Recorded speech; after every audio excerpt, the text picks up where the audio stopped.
Hello everyone, Levi here with musictherapyandme.com. First and foremost, I just want to wish everybody a happy holiday season. I hope it's been going well so far. We have a few more holidays to celebrate before the end of the season. But in the meantime, I'd like to invite you and really encourage you to think about some of the words we use and some of the phrases we use without even realizing it when talking with somebody on the spectrum and what some of these words can potentially mean. So I'll give you a little context of really what I'm talking about. I had a progress report last week with a parent of a client of mine, and what came about was that she realizes that when she, well, really it is the behavior she sees with her child is the repetitive questioning, which is something that's very typical with someone on the spectrum. Now, what brings this about is the anxiety and a lot of things that are happening in the brain.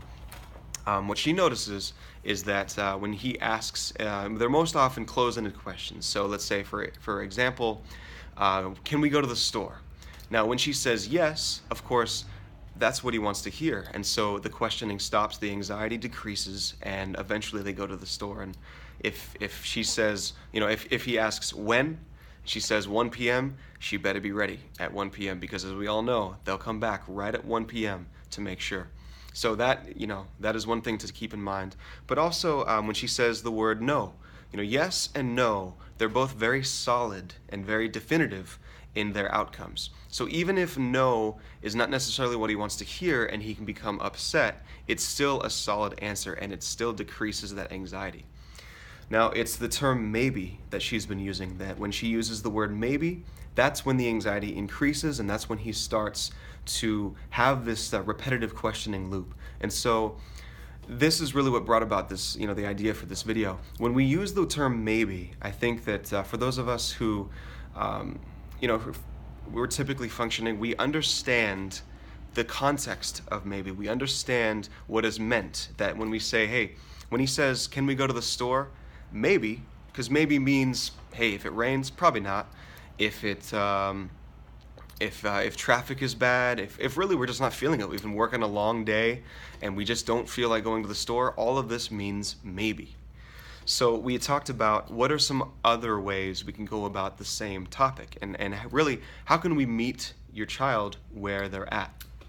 So when it comes to somebody on the spectrum, they're very literal. And so the term maybe doesn't have the solid foundation that a yes or a no does. It can mean many different things as we just talked about.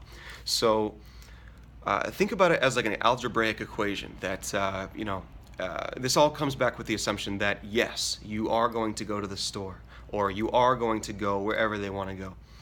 If it's no, then simply just say no and we can deal with the behaviors that occur afterwards. But really this is for the assumption is yes. So you can think if it doesn't rain, if traffic isn't bad, if I'm feeling up to it. Start thinking about all of the different variables that go into the word maybe. And then you can start to understand why it can be so confusing for somebody to try and grasp the concept. So when talking with your child, really kind of get them into the habit of if-then statements. If.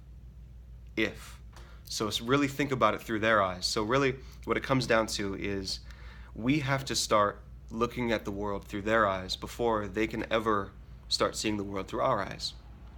So that's really all I wanted to talk with you about, to really encourage you to start thinking about some of the words that we take for granted, that we use without realizing it. Just keep that in mind and take care. Thank you so much for watching. Bye.